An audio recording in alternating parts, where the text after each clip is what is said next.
Have you ever struggled a lot with drawing hips for your characters and after you finish, it just looked wonky and weird? Because I did. Therefore I wanted to try and study drawing hips for an entire week and see how much I can improve in this period. So now let me share with you 5 the most important things that I learned throughout this week. So the first thing, and probably the most important one, are the proportions of the hips. So this one I actually struggled a lot and it was probably mostly like a guessing game, but let me now quickly tell you a couple of things. So here what I learned was to divide the upper body into thirds. And here basically from the pubic level to the shoulders, I divide it into like 3 parts. So we have 1/3, 1/3 and 1/3. Now 2 upper ones, I just put a rib cage here, boom, and then the bottom one will be the hips. So pretty much you can see also here, boom, whoa. So pretty much you can also see here, boom, the 1/3 at the bottom will be for the hips, boom.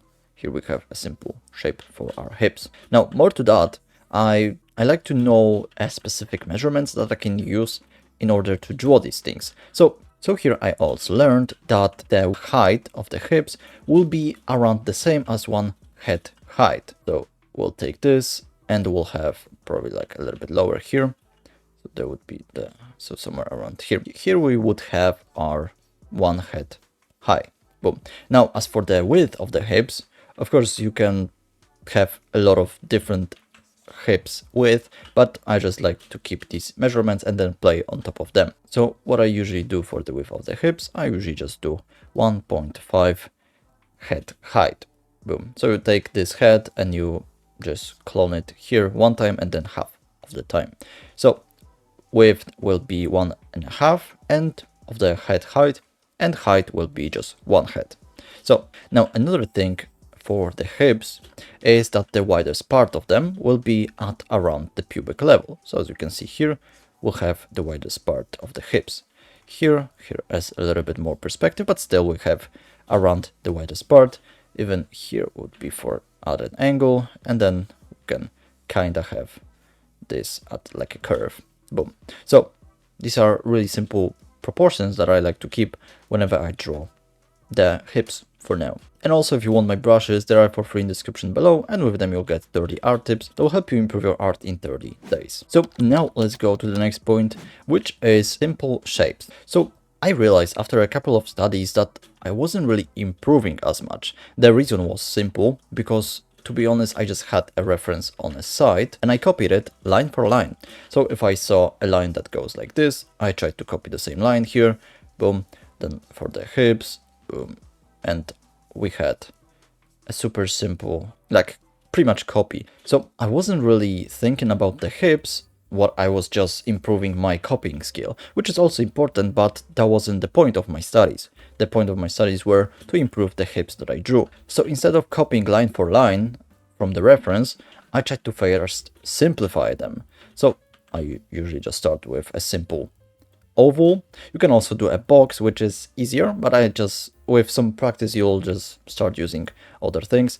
And then just on top, I started simplifying even more. So we have like I guess it's like an underwear shape, kinda. It would be a little bit lower, like here, but still breaking into super simple shapes is really important. So I needed to come up with a simplification of the hips. And one thing that actually helped with this was learning the landmarks, because then I could just put these landmarks on top of the basic shapes that I drew. So as I said before, we have an oval, which then on top I just drew the hips, boom, boom, and we have a simple shape for the hips. But now I wanted to also place some landmarks, and for me landmarks are a couple of them, which are super important. So the first one is of course the pubic area, pubic bone, which is the bottom of the hips for me. So then we have our belly button, which is super important whenever you draw the hips in different angles. For example, here we have a belly button that helps you see which direction the torso, the hips are just facing. So to that we also have the middle line, pretty much just the symmetry line that divides the hips, which also shows you the direction that the hips are facing. So pretty much from like a front view, the belly button, also the symmetry line, will be perfectly in the middle. But now, if the torso if the hips will face a little bit more to the right side, then the lines will also curve into that direction. But also it will be closer. As you can see, we can divide the hips like this. Boom. Here would be middle. So we can see that this now the belly button is past the middle because of the perspective. So we have 3 landmarks so far. Then of course we have the top of the hip bone. So pretty much this is just this here. So here we would have the bone around curving a little bit like that. Boom. Of course, behind that we have also the hip bone, but we have the hip bones, which is super important in order to put these these points. Putting these points here, that basically goes out. Also, you can just do a curve for the hips. It depends. It's just bone sticking out. So probably if there would be more fat, it would be more curved like that. But yeah, I like just drawing these sticking up a little bit. I think it looks, for me, cool. Then, of course, with the hip bone, we have the area where it actually sticking out from the skin and it's poking a little bit. So I like to also add these here. I learned it when I studied Sakimi-chan drawings. So I just put them here. And these will be below the points here sticking out. So it will be a little bit lower to that. So these are super simple landmarks. So again, we have the pubic area, pubic level, then we have belly button, then we have also the symmetry line, boom, and then these points here, as well as these here, boom. And I just use these pretty much everywhere. Even here we have bump here, we have a belly button here, the symmetry line there, boom, then still some hip bone poking out here. It should be actually a little bit higher perhaps, boom, again points here like this, boom. And now for the shapes, as I said again before, we have a simple oval, boom, and then we just add these here, boom. This would be actually a little bit more to the side here, boom, and we have super simple shape for the hips. It's more like a underwear, as I said before, and perhaps we can use something like this, where we have, boom, shape like this, still the symmetry line here. So simplify into basic shapes first the hips, and then just add some details on top. So you can pretty much just draw them, the simple shapes, and then go on top with your brush, and well, you can just then go on top with your brush and just start drawing the hips. So even though I started to simplify all of the shapes and I tried to actually learn this way, I still thought that the hips looked a little bit wonky. So here one thing that again helped me with it was understanding that I'm not drawing just a 2D object on the canvas, but I draw an actual 3D object. So just paying attention to this, that it's not like a 2D drawing, that behind here there are still things that go, is a game changer. So how do you do that?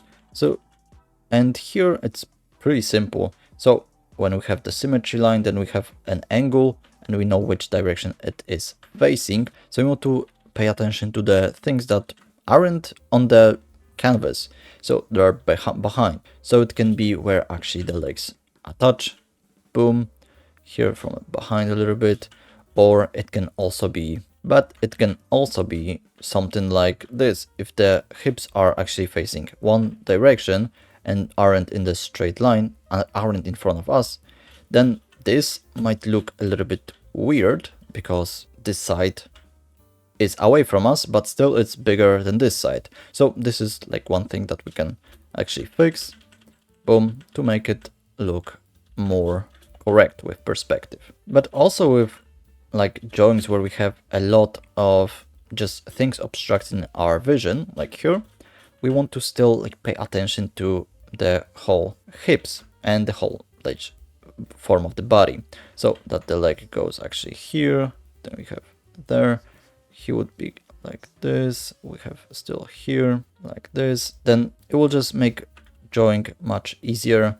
Just first you can actually, I actually do that, so I just draw behind it and then I just erased it, boom, to make sure that it doesn't look wonky and bad. Same here, you can see the line from this, you can also see here. You can also see here this following there. Boom, a line here. Just make sure that the form behind the drawing is still accurate. Even here, we still have there, even there. Boom, the leg goes like this. And this is actually off, but it was a quick sketch. And even here, we still have this there, like that. So yeah, just pay attention to the 3D of the object. So then we have another thing that I also struggled more of in the beginning of my journey, was actually connecting the legs to the hips, which is pain in the ass, to be honest, which can mess up a lot of your drawings. And it's pretty simple, to be honest. So what you can probably observe right now is that it's super simple. Still, we want to simplify them because then it's much easier. But pretty much here we have our legs. Boom, let's say this is a 3D form here. Then we have our hips here. Boom, like that. Then I usually just go down with a curve like that, and then I just connect it like that. Boom. So we do like a hip dip here, but you can still just curve this like that. So instead of like 2 lines here, you can just do something like this, and it still will look good. So this is super simple. Again, here we have like super simple hips. Let's just draw like that. And then we have here our legs, one leg. Boom. We just connect it either like this, boom, or we still have here this, so we can do like a hip dip and then just go into the leg. Boom. And also there would be like this shape here, then we have our hips here, and then let's release. And then you can see that if we have here our hips and our leg going here, we can just do a curve like this here. Boom. Or still just follow up with this curve here and then go down with the leg. So yeah, it's super simple. Boom, boom. Even here we see boom and go out. Now here from a side, here I just draw here, of course, the middle here like this, boom. But still you see that we have this going in, this hip dip here. Same here and then out. But here we can also do again this shape for the leg like that, which basically is a cylinder, of course. And then same for here, boom. So we have a cylinder again, boom, like this, and even here. So boom. And you can see this here, boom, it would go like this. Then here we have again the dip, and then like a curve following here with the butt. So yeah, boom, boom. Here we have our hip, boom, then our leg here, boom, and then a simple like a boom, boom, boom. And from side view, I usually just do a shape like here, boom, for the leg, and then just connect it with a butt and the hip here. Even here you see this shape here going out. Here we have our hip, boom, and then here again a curve that goes like this. So yeah, and now let's go to one thing that will help you avoid your hips looking super stiff. So here we have like a pretty stiff looking body, and the reason for that is that the body is pretty much just a straight line, and naturally the torso, the ribcage and the hips are tilted.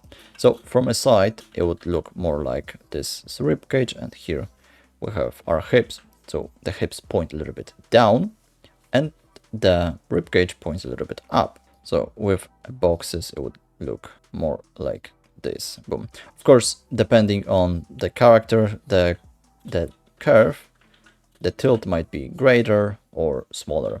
So yeah, going back here we see that we have this tilt, boom, and here as well, here, boom. So the hips point down a little bit and the ribcage points up. Here we can see this here study of Sakimi-chan, boom, points up, boom, and this points down.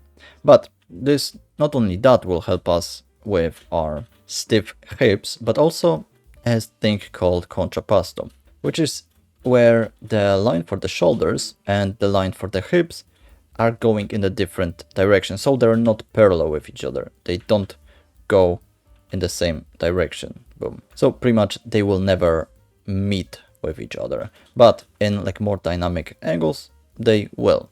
As you can see here, if you follow with this line here and this line here, one day they will actually connect.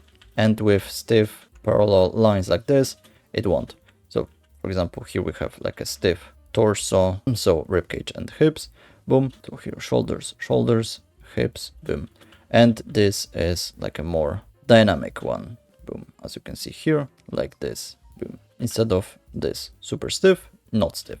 So contrapposto, our shoulder line and our hip line are going in different angles, not in the same one, as you can see, boom, boom. Of course, it doesn't mean that you cannot do a body that goes in the same direction like this, boom, because you can still do that, but contrapposto is just, it goes in different direction, and it creates this C, but also it can create, let's take this, boom, it can also create an S. Let's take the head here, like that, and it creates the head with the neck. So pretty much the spine goes like boom, like a S curve. So this someday will meet, actually very close, boom, and just goes in different directions. So yeah, two things: the natural tilt of the rib cage and the hips, pretty much from a side they create these boom C shape, also like an S shape with the head, boom, and also the contrapposto, which is the line for their shoulders and hips go in different direction. They're not parallel with each other, boom. So even here, boom, boom, like that, boom, boom. This goes kind of in the same direction, but the pose is still dynamic. We have some other stuff, boom, boom, as you can see here, boom, and a little bit here. And now if you want more, you can check out my Patreon for monthly tutorials, where there will be a tutorial on how I draw hips with more examples. Also, next video will be actually a tutorial, and the Patreon video will be like more in depth, more poses. So yeah, check out my Patreon, and thank you for watching this video. Bye.